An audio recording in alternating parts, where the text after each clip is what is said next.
Welcome to the Horizon Center School of Hypnotherapy, where we are committed to helping our students, graduates, and listeners be wildly successful in their practices. So, grab a pen and get ready to take notes while we talk about the 3 M's of a successful practice: mindset, mastery, and marketing. Now here's your host, clinical counseling hypnotherapist, Linda Campbell.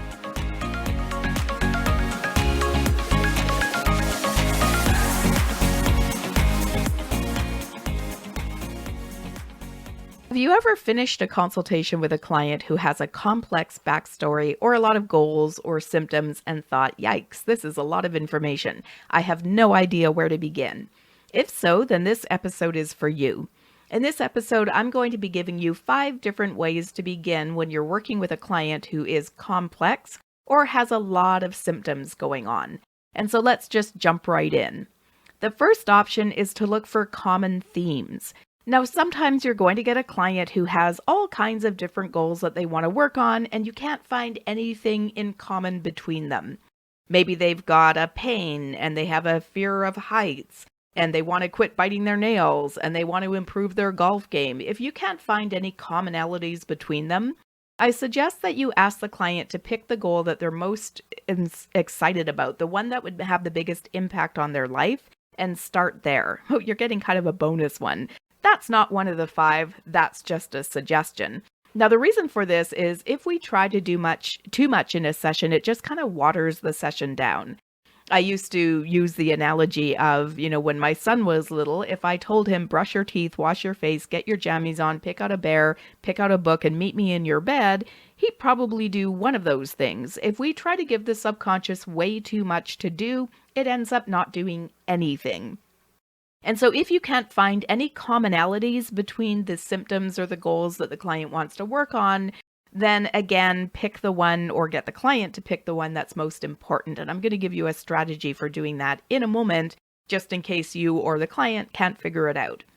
But if you can find some common themes between them, then you can address more than one goal at the same time. So sometimes it may look on the outside as though they're separate goals, but there's something that ties them together. So for example, if you have a client who wants to quit drinking, lose weight, quit procrastinating, and spend more time working on a business idea they have, it can sound like these are individual goals, but there's a common theme of living a better life or being more aligned with the person you want to be.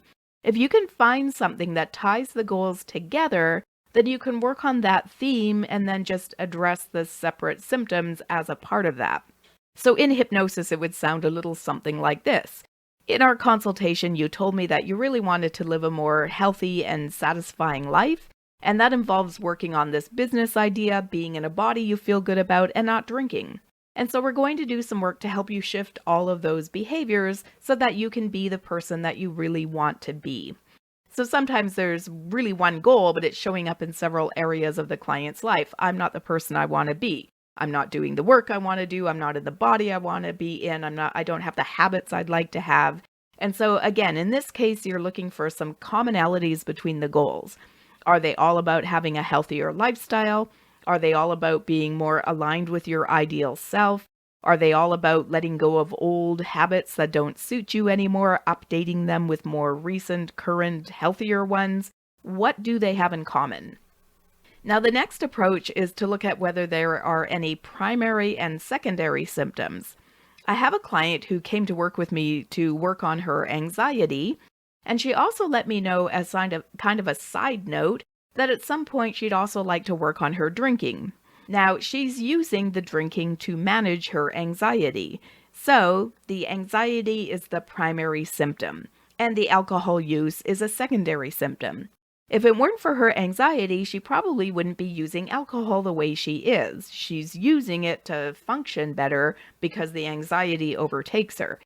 So I'm not really concerned about working on her drinking at this point, because if we can get the anxiety under control, and the drinking is just a coping mechanism to deal with the anxiety, then the drinking will probably start to shift on its own once the anxiety is down.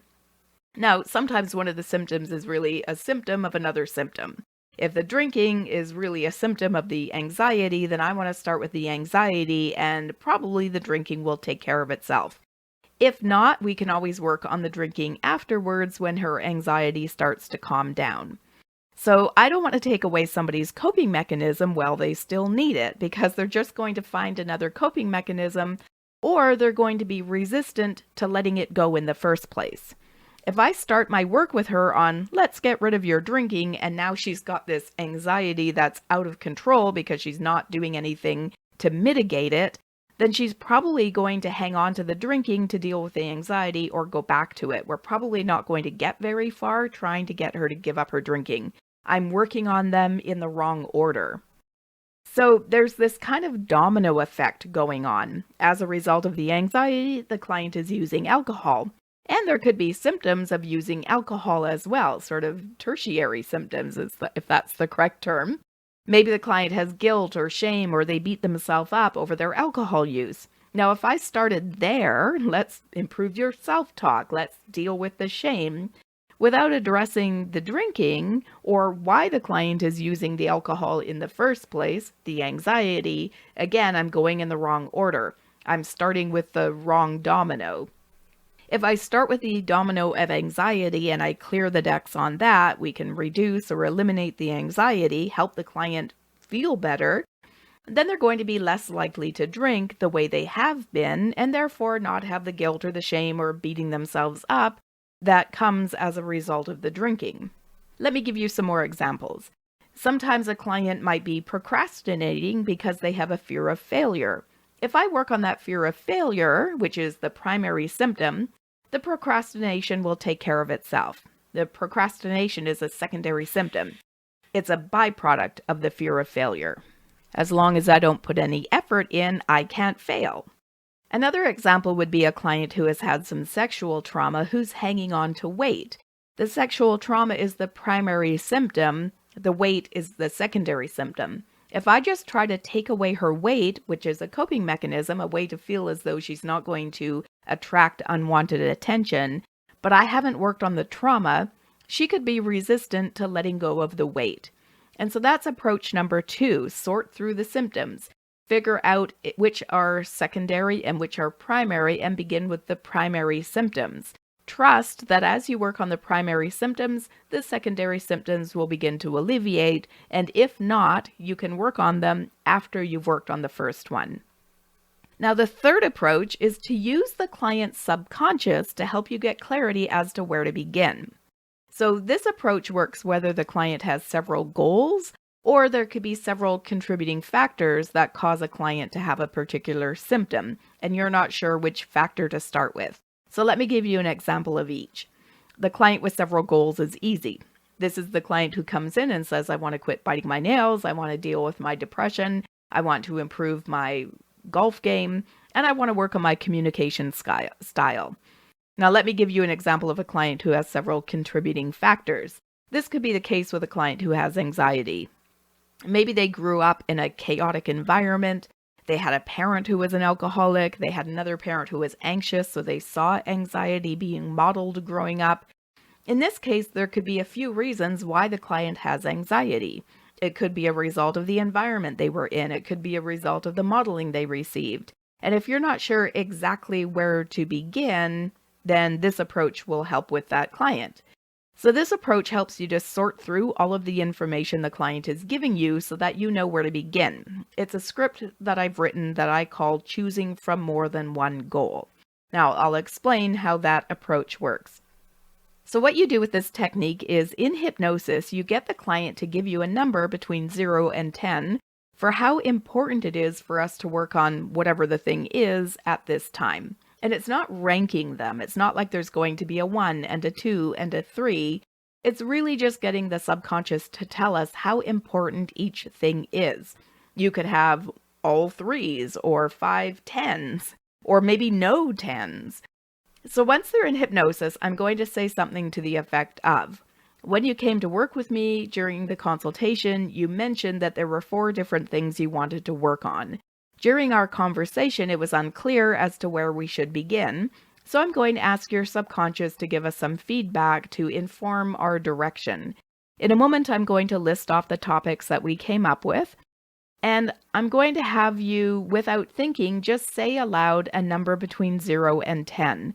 0 means not important at all for us to work on. 10 means crucially important. And of course, it could fall anywhere in between. So just let the number come out. The first thing was your golf game, 0. The next thing was your anxiety. The client says 10. The third was your nail biting, 3. So you're essentially just getting the subconscious to place them for you in order of importance. Now, if you're looking at different contributing factors for a particular symptom, you could also do the same thing. When we talked during the consultation about the different factors that could be contributing to your anxiety, you mentioned several things. You mentioned growing up in a chaotic environment, you mentioned having an alcoholic parent, and you mentioned that your mother was also anxious and you would have seen a lot of that modeled by her. Now, in a moment, I'm going to list these things off once again, and what I want you to do is give me a number for each one. Just say it out loud, the first number that comes to mind without any thinking. Give me a number between 0 and 10. 0 means it is not a factor at all. 10 means it is a crucial factor. It must be addressed. Now, I also want to add in here that you should mention that if there's anything else that's important for you to work on, that's going to come to mind as well. What if the client gave you information during the consultation that is not the most important thing that has caused their symptoms? Maybe the things that they told you are only what they think caused their symptoms, but they're way off. So it's kind of a throw me a bone approach. Do we need to work on this, or this? Or is there something else that's even more important? And so again, ultimately the subconscious knows what direction we need to go in. So if you or the client are unclear, you can turn it over to their subconscious to figure it out for you. So that's approach number 3, get their subconscious involved. Now, in order to explain the fourth option for how to know where to begin with your client, I need to back up and explain how I teach my students. I use a cognitive behavioral therapy approach where I have my clients create a chart based on the information that they gather from their clients during the consultation. I call this the ABC chart. The approach I take is that there are events in our lives that cause us to form beliefs, and because of the beliefs, we develop symptoms. And when we lay out the events, beliefs, and symptoms or consequences of that event in a linear fashion, it's easier to see how an event has caused a particular belief or how a belief has caused a particular symptom. So the first column in the chart is the A column. The A stands for activating event. This is any event that occurred that causes a client's symptom. So for example, if a client grows up in a family with a critical parent or an environment that is unsafe, that is the activating event. Now, the event could be a one-time thing. You have a car accident. Now you have a fear of driving. Or it could be an ongoing thing, like an environment of growing up with an unsafe or critical parent. So that's the A column, any events that have had an impact on your client. Now the B column is the belief that developed as a result of the particular event in the A column. If you grew up with a critical parent, you may have a belief that you are unworthy or unlovable. That's what's going to show up in the B column. If you grew up in a chaotic environment, you might have a belief, I'm not safe. Now the C column is the consequence column. This is where you're going to list off any symptoms that the client has as a result of that event or that belief. So for example, again, if the client grew up in a threatening environment, that could lead to a belief that I'm unsafe or unworthy, and there could be all kinds of symptoms that could show up in the C column as a result. Low self-esteem, negative self-talk, not being able to assert oneself, doubting oneself, hypervigilance, not sleeping well, overactive startle response. There could be all kinds of things going on in the C column. So I recommend to my students that after they do their intake with the client, they organize all of the notes chronologically in this ABC chart so they can see what led to what. What were the significant events in that client's life that led them to have particular beliefs or particular symptoms? It makes it easier to strategize for your client. It makes it easier to see what's going on for the client, and it helps demystify things for the client a bit. The client often comes in focused on all of the things in the C column. They're focused on all of their symptoms. When we can point out that those symptoms all stem to one particular event or environment, it gives the client hope. They realize that by addressing that one event, all of those symptoms will start to change. It helps them to understand that maybe they're more helpable than they thought they were. And so this is the next suggestion as to where to begin with the client. If you look at the ABC chart and you can see that one event has led to a variety of symptoms the client has, that could be a good place to begin. By addressing that particular event, because of its impact on the client, the results should be noticeable. So if you're confused because the client seems to have a lot of symptoms, they have negative self-talk, they're hypervigilant, they're biting their nails, they have low self-worth, they don't go after what it is they want. But you can recognize that all of those things are a byproduct of growing up with a threatening parent, growing up feeling unsafe, having somebody in your environment who is critical. Then that's what we want to work on. That session is going to be about helping the subconscious to understand that that situation, that environment is behind them, that they are safe, that they are lovable. If there are symptoms that come from a belief of being unsafe, and we can convince the subconscious that the client is safe now, all of the symptoms begin to shift on their own. If the client has symptoms that stem back to having a critical parent, thereby having a resulting belief that they are unworthy, and we can convince the subconscious that they are worthy, that they are lovable, that they do have value, then all of the symptoms that were linked to the earlier beliefs start to shift. And so doing the ABC chart is really useful because it helps you to see all of the things that relate to one another. It helps you to kind of weed through the big shopping list of symptoms the client has and see what they're really dealing with. You're able to see which symptoms are a product of which events, where you need to begin. If I can change that one belief, all of the symptoms related to it change as well. Now, my fifth approach would be to start at the beginning. If the client has a really complex backstory and we have all of their information listed chronologically in the ABC chart, then starting at the very first event that had an impact on them with regards to their symptoms could be a good strategy. Sometimes the first event creates a particular belief within the client, and then the other events just reinforce that same belief over and over and over.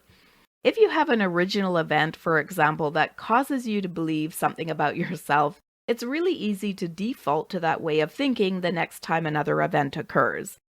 Like if you grew up with a parent who told you, "I wish you'd never been born," and you took that to mean, "I'm not worthy, I'm not lovable, I don't deserve to be here."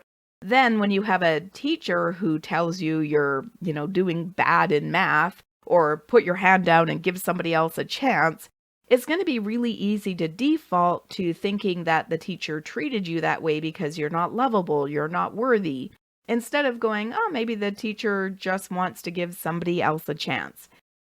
If your first boyfriend cheats on you, it's going to be really easy to default to, "It's because I'm not lovable, it's because I'm not worthy," because that belief has already been established, instead of thinking, "Oh, he's 14, maybe 14-year-old boys just tend not to commit long term.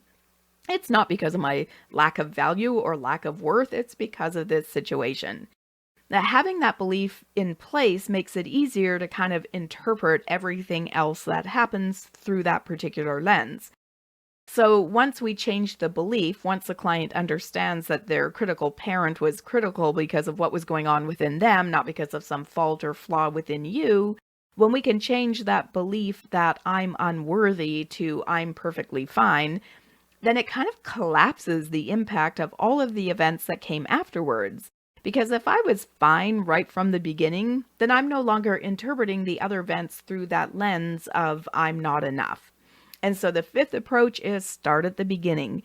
Do the chronological chart of the client's ABCs. See what shows up at the very beginning. What is the first event that's had an impact on them in terms of their symptoms? And work on resolving the impact of that event. I hope this has given you some good ideas as to where to begin with a client. Please come back next week for another episode. Take care and have a fabulous week. Thanks for listening. Remember to check out the Horizon Center School of Hypnotherapy.com for courses, products, and to take advantage of the free test drive of the Hypnotherapy Certification Training.